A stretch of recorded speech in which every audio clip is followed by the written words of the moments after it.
The West means many different things to many different people in all of these different places. And it is not what we think about kind of iconically in terms of Saturday afternoon westerns, white hat, black hat kinds of encounters, very clean cut, middle of the street, high noon sort of events, but rather everyone experienced the West in all of these different ways, and we need to investigate those.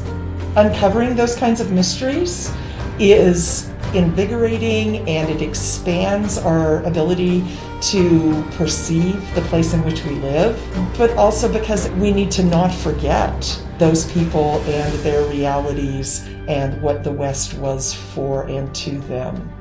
The San Luis Valley has its own stories of the West, and that's one of the things I really want to emphasize this time when I teach this course, is that when I was growing up, I didn't know I lived in the West. I thought the West was somewhere, right?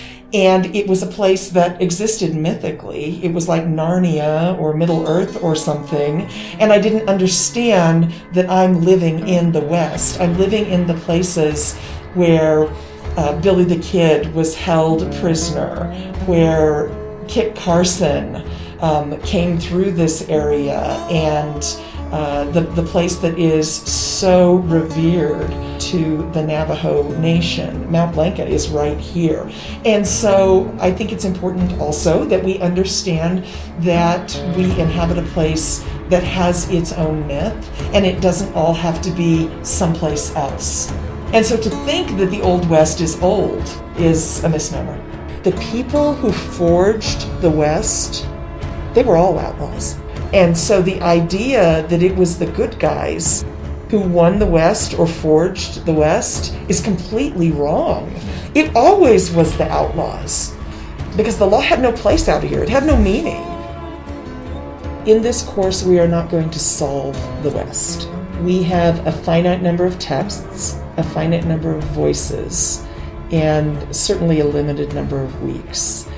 And so I don't propose that this course is going to fix anybody's idea of the West.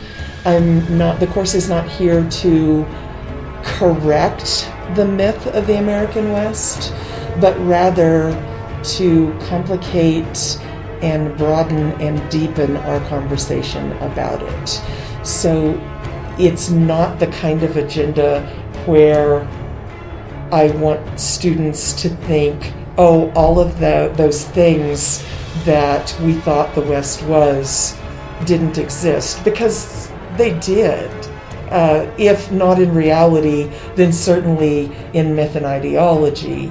And so I don't see this as a destructive endeavor, but rather as a constructive one in which we rethink and re-understand the West.